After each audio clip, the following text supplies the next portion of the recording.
प्यारे दोस्तों, आप सबका बहुत बहुत स्वागत है। आज ये एक बहुत ही अनोखा वीडियो मैं आपके साथ शेयर करने जा रहा हूँ। एक बहुत ही अनोखी बात है दोस्तों, शायद ही किसी ने कभी की होगी ऐसी बात कि इसको शुरू ऐसे करेंगे हम कि हमारी ज़िंदगी में हमें बहुत सारे एक्सपीरियंसेस होते हैं। रोज कुछ ना कुछ इवेंट हमारे साथ में हो रहे हैं और वो इवेंट एक्सपीरियंसेस लेके आ रहे हैं और कुछ ऐसी चीज़ें हमारे जीवन में हुई है कि जिन्होंने एक क्वेश्चन का फॉर्म ले लिया है। कुछ चीज़ें ऐसी है जो हमें समझ में नहीं आई हैं और क्वेश्चन का उन्होंने फॉर्म ले लिया है और वो क्वेश्चन के आंसर्स ही नहीं मिल रहे हैं। आंसर्स ना मिलने के बहुत सारे कारण हैं दोस्तों। उसमें सबसे मेजर कारण है कि अगर हमारे पास में, जैसे कि फॉर एग्जांपल कि मेरे पास में कुछ प्रश्न है ज़िंदगी को लेके, तो उस प्रश्नों के जब तक मैं उत्तर नहीं ढूंढ लूँगा तो एक मुझे सुकून नहीं मिलेगा। जब तक मुझे उसका ठीक ठीक उत्तर ना मिल जाए, मुझे उसकी समझ नहीं आएगी। ऐसी मैंने अपने जीवन की एक शैली बना ली है। तो हम लोग दोस्तों क्वेश्चन ओरिएंटेड हो गए। हर चीज़ को एक क्वेश्चन बनाना, ये हमारी जीवन की एक शैली हो गई है। अगर आप खुश हो जीवन में तो भी वो एक क्वेश्चन का फॉर्म ले लेता है कि वाई आई एम हैप्पी। अगर हम दुखी है तो हम तो पूछते ही हैं दूसरों को कि भाई मेरे जीवन में दुख क्यों है। ओशो को भी बहुत सारे लोग क्वेश्चन करते थे कि भगवान मैं इतना दुखी क्यों। और ऐसे क्वेश्चंस गौतम बुद्ध से लेके, श्री कृष्ण से लेके, शिव से लेके हर किसी व्यक्ति को पूछे हैं और इसके जो आंसर्स हैं उन्होंने तो बखूबी दिए हैं। लेकिन हमारे पास अगर वो व्यक्ति उपलब्ध नहीं है, ऐसी महाचेतनाएं उपलब्ध अगर नहीं है, तो हम उन्हें ऐसे किसी व्यक्ति को पूछते हैं हमारी ज़िंदगी के क्वेश्चंस के, जो हमें लगता है कि ये एक मेडिटेशन फैसिलिटेटर है, ये उसका एक आंसर दे सकता है, ये एक मेंटोर है, या यूट्यूब पे देख के मुझे कोई आंसर मिल जाए। तो we are always in search of answers and we are always producing questions. जिंदगी को एक प्रश्न चिन्ह बना लिया है हमने दोस्तों। तो इसीलिए हम खुश नहीं हैं जीवन से। हर चीज़ का एक क्वेश्चन बना लोगे तो कैसे आप जी ही नहीं पाओगे ना उसको। क्वेश्चन ही क्वेश्चन है। सो आज का ये वीडियो दोस्तों उसी बात पे डेडिकेटेड है कि कैसे हम एक ऐसा आंसर पाले कि जिससे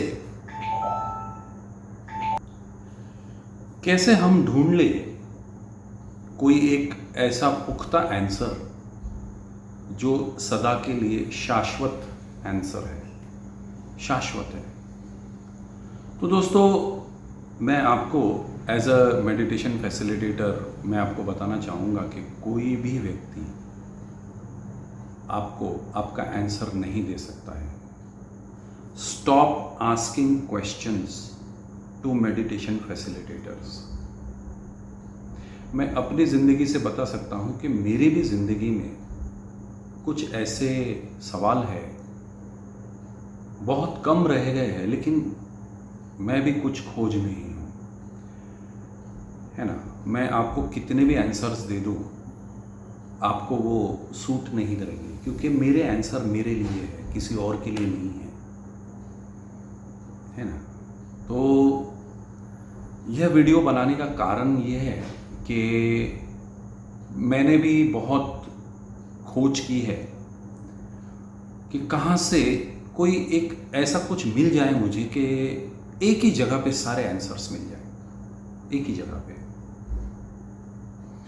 तो दोस्तों बहुत दिन पहले की बात है कि हम लोग हिमालय में एक सेंटर है ओशो निसर्गा, वहाँ थे और एक ग्रुप हम लोग कर रहे थे। उस ग्रुप का नाम था hypnosis. Self hypnosis for meditation, जो कि जर्मनी से मेरी जो हिप्नोसिस या फिर हम लोग कहेंगे कि सेल्फ हिप्नोसिस में जिसको मैं अपना एक मेंटोर मानता हूँ कि जिससे मैंने बहुत सीखा है जीवन में, वो आई थी। उनका नाम है मदिता, और उन्होंने दोस्तों एक बहुत प्यारी सी एक्सरसाइज करवाई थी हमें। बस ये जो वीडियो है ये उसी एक्सरसाइज पे है। उस एक्सरसाइज के बाद में मेरे जीवन में कुछ ऐसा हुआ कि कभी कोई प्रश्न ही नहीं रहा, कोई प्रश्न ही नहीं है।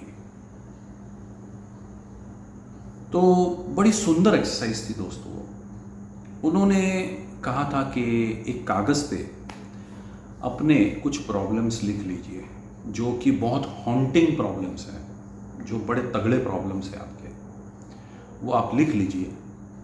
और हम आपको 1 घंटे का समय देते हैं, और ध्यान कक्ष से आप बाहर निकल जाइए और नेचर में क्योंकि ओशो निसर्ग एक ऐसी जगह है दोस्तों कि जहाँ पे प्रकृति अपने सुंदर से सुंदरतम रूप में मौजूद है, प्रेजेंट है। हिमालयस है,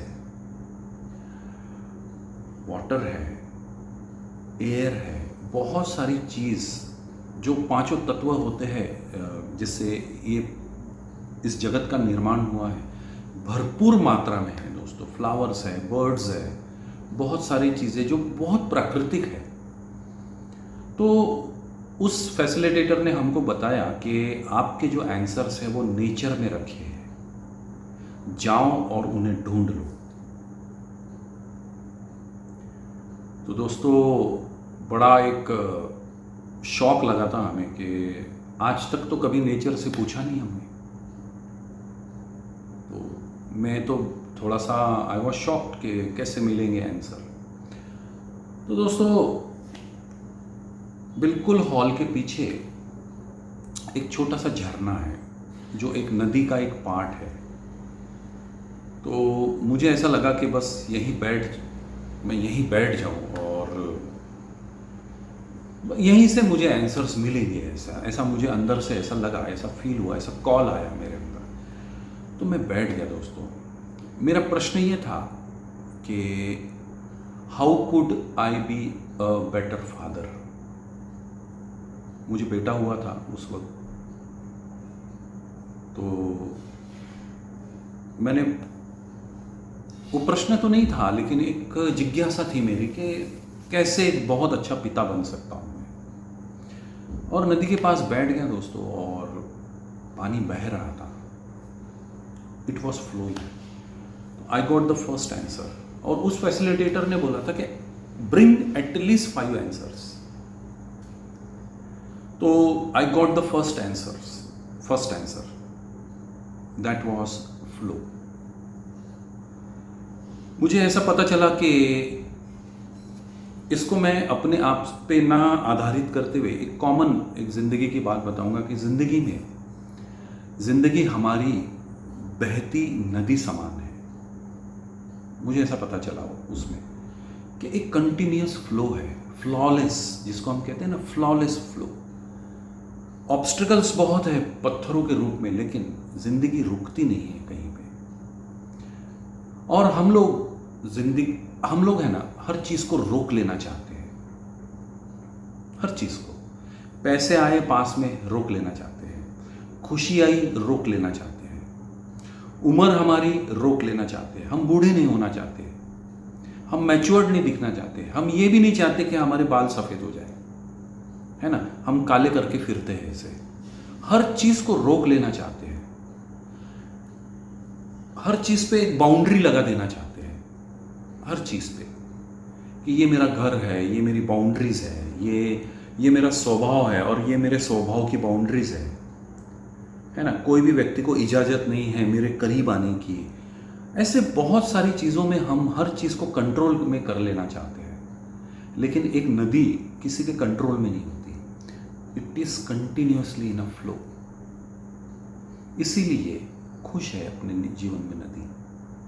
और मुझे ये भी महसूस हुआ कि जिस नदी को मैं देख रहा हूँ वो ऐसी गा रही है, कल कल कल कल नाद हो रहा है, खुश है, आनंदित है।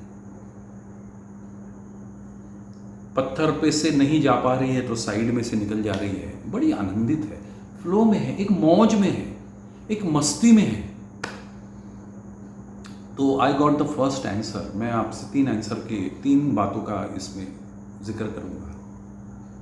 सेकंड चीज़ मुझे पता चली कि चेंज, जो पानी था ना वो कंटिन्यूस चेंज हो रहा था, चेंजिंग, कंटिन्यूस चेंज। तो एक चेंज के प्रति एक्सेप्टेंस कि बेटा मेरा पहले मेरे गोद में था, अब वो चलने लग गया है, कल वो स्कूल जाएगा। तब मुझे पता चला कि कल वो स्कूल जाएगा, उसे इस बहुत बड़े ब्रह्मांड को एक्सप्लोर करना है। कहाँ पकड़ के रखो उसको, है ना? तू मेरा बेटा है, तू मेरा बेटा है, कहीं नहीं जाएगा, तू मेरे पास में रहेगा, ऐसा नहीं कर सकता हूँ मैं। And it is very painful, क्योंकि एक वक्त आपके गोद में जो बच्चा खेला है, कल वो चलना सीख जाएगा, वो स्कूल जाएगा, उसके दोस्त हो जाएंगे। आज आपकी आज्ञा मानता है वो, कल वो ना कहेगा आपको कि नहीं, I can not do this, मैं आपके हिसाब से नहीं चल सकता हूँ ज़िंदगी में, मेरे भी दोस्त हैं, मैं भी घर पे लेट आऊँगा, है ना, मैं भी पिकनिक्स पे जाऊँगा, मैं भी पढ़ने हो सकता है विदेश जाऊँ, जो भी है। तो एक बहुत सी बार ऐसे हो जाता है, पेरेंट्स जो है एक फिक्स्ड नज़रों से अपने बच्चों को देखते हैं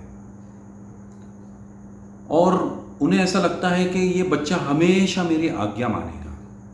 नहीं, चेंज, मुझे उसको उसके हिसाब से I have to adopt myself according to him, not according he should adopt himself according to me. No, मैंने देख लिया है जगत, उसकी बारी है, उसको let I should invite him to explore this world. जाओ बेटा, जितना आप दूर, जैसे नदी जा रही है ना, दूर जा रही है, चेंज हो रही है हर पल, लेकिन इसका जो दूर जा रही है, कहीं पे कहीं दूर जाना है इसे, और बह रही है, बह रही है, बह रही है, बह रही है।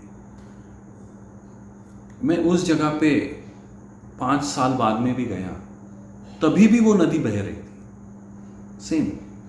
आई was standing on the same place after 5 years, और मेरा बेटा और 5 साल बड़ा हो गया था, है ना। तो I was standing at the same place, experiencing the same answer which that river gave to me. Change, अपने आप को चेंज के लिए तैयार कर दो। आज जो है वो कल नहीं रहेगा। ओशो कहते हैं कि खुशी आई तो उसका स्वागत करो और जाई तो उसको अलविदा कह दो। ऐसे ही हमारे बच्चे भी रहेंगे, ऐसे ही हर चीज़ रहेगी। जो आज मेरा है, पैसे मेरे पास में आए हैं, ये किसी के पास से आए हैं ना, डायरेक्ट मुझे आरबीआई बैंक से तो नहीं मिल गए हैं, ये किसी के पास से, किसी ने छोड़ा करके मेरे पास आए हैं और मेरे पास से भी चले जाएंगे। तो I should be ready always for the change.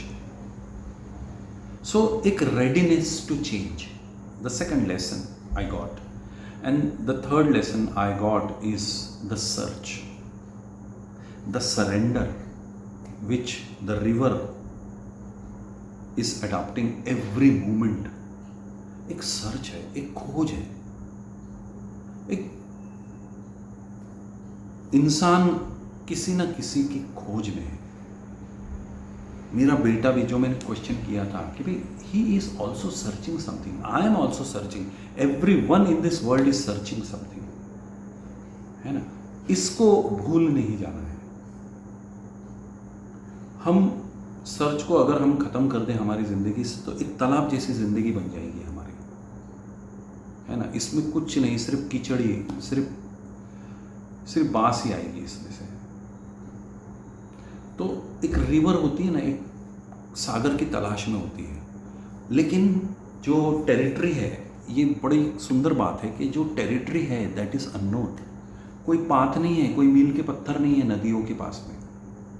एक अननोन, अपने आप को अननोन में छोड़ दिया है। ये एक बहुत बड़ा मैसेज मिला था मुझे कि एक अननोन, पता नहीं है कहाँ से निकलोगी, कहाँ, अभी हिमालय में हूँ, कल कहीं और रहोगी, कहीं कल उत्तर प्रदेश में रहूँगी, कल मध्य प्रदेश में रहूँगी, फिर साउथ में जाऊँगी, कहाँ मुझे विलय होना है मुझे नहीं मालूम, लेकिन विलय होना है मुझे, एक सर्च है। और उस वक्त तक मुझे चैन नहीं, कंसिस्टेंसी, रोज बह रही हूँ, थक नहीं रही, रोज बह रही हूँ, रोज। इसीलिए ओशो कहते हैं कि रोज ध्यान करो, daily the meditation should happen daily in life. रोज रुक मत जाओ, आप नहीं ध्यान करते हो, रुक जाते हो। सो river has so many messages, और ये सारे मैसेज लेके फिर मैं फैसिलिटेटर के पास गया and I gave her the chit and she was so happy. तो दोस्तों, किसी भी चीज़ को, किसी भी नेचर में जो भी चीज़ है उससे हम मैसेज ले सकते हैं। बात रिवर की नहीं है, माउंटेन्स से भी मैसेज ले सकते हैं, एक पेड़ से मैसेज ले सकते हैं। अगर हमें लर्निंग का भाव है, अगर हमें सही में उत्तर चाहिए, तो प्रकृति के सिवाय हमें कोई उत्तर नहीं दे सकता, कोई नहीं दे सकता। प्रकृति में सारे उत्तर है, answers are everywhere in nature. आपके घर में भी एक चेयर आपको आंसर दे सकती है, सिर्फ हमें वो आंसर लेने की वृत्ति हो। So friends, thank you very much. आप थोड़े से बड़े हो जाते हैं वीडियो आजकल, but I need to give you the message correctly and honestly. Thank you very much friends, बहुत बहुत शुक्रिया। फिर मिलेंगे किसी और वीडियो के साथ। Thank you.